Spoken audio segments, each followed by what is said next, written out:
दोस्तों, आप सभी का हमारे चैनल मार्मिक प्रसंग में हार्दिक स्वागत है।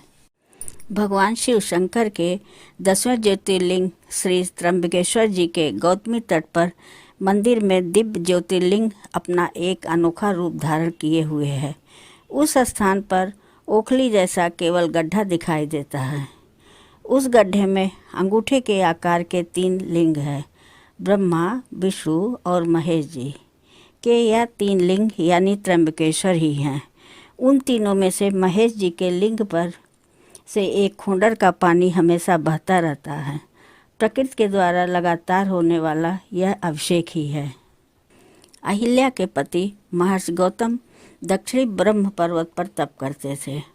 वहाँ एक समय 100 वर्षों तक वर्षा नहीं हुई। जल के अभाव में वहाँ के निवासी मुनि तथा पशु पक्षी आदि उस स्थान को छोड़कर जाने लगे।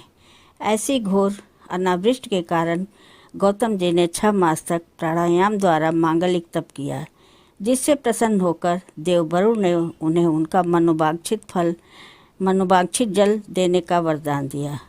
वरुण देव के कहने पर ऋषि गौतम ने अपने हाथ से गड्ढा खोदा, जिसमें वरुण जी की दिव्य शक्ति से जल भर गया।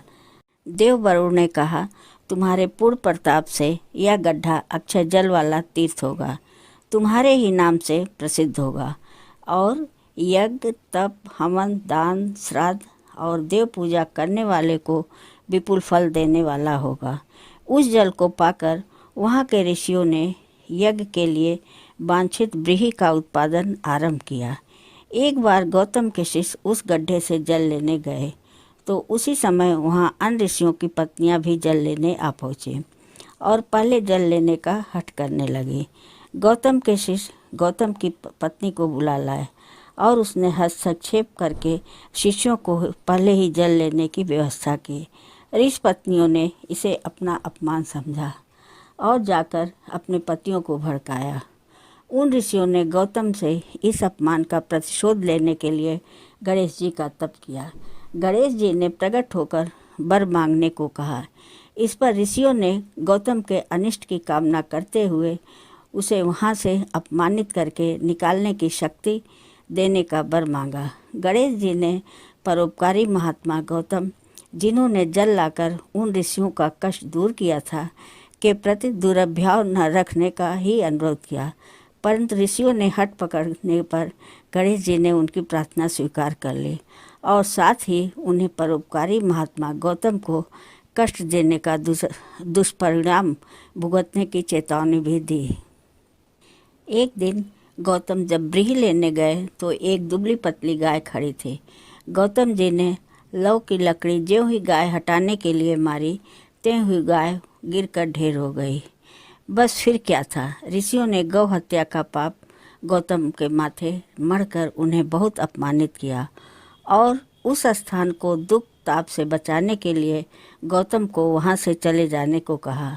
गौतम जी बहुत दुखी हुए और आत्मग्लानि से वह स्थान छोड़कर चले गए। गौतम जी ने गौ हत्या के पाप से निवृत्ति के लिए अपने तप से गंगा जी को लाकर स्नान करना और कोटि संख्या में पार्थिव लिंगों को बनाकर शिव जी को पूजा करना अपनाया। शिव जी ने प्रसन्न होकर उन्हें बताया कि वह तो शुद्ध अंतःकरण वाले महात्मा हैं, उसने कोई पाप नहीं किया है, उनके साथ अन्याय हुआ है, अन्यथा वह निष्कलंक है।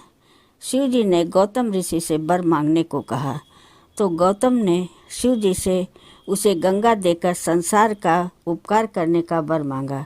शिव जी ने गंगा जी का तत्व रूप अभिविष्ट जल मुनि को प्रदान किया। गौतम ने प्राप्त गंगा जी से अपने को गौ हत्या के पाप से मुक्त करने की प्रार्थना की। गंगा जी ने गौतम को पावन बनाने के उपरांत स्वर्ग लौट जाने का मन बनाया।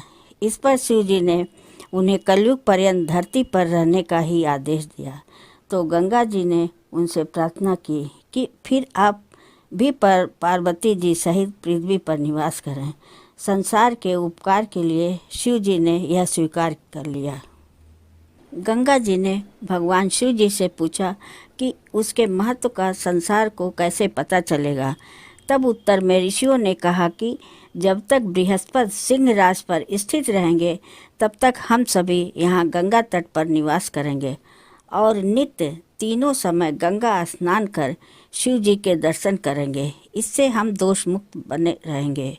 यह सुनकर गंगा जी और शिव जी वहाँ स्थित हुए। गंगा जी गौतमी नाम से और लिंग त्रयंबकम नाम से विख्यात हुए। अगर आपको यह वीडियो पसंद आई तो इस वीडियो को लाइक करें, शेयर करें और आगे भी और भी ऐसे ज्ञानवर्धक वीडियो देखने के लिए हमारे चैनल मार्मिक प्रसंग को सब्सक्राइब करें। धन्यवाद।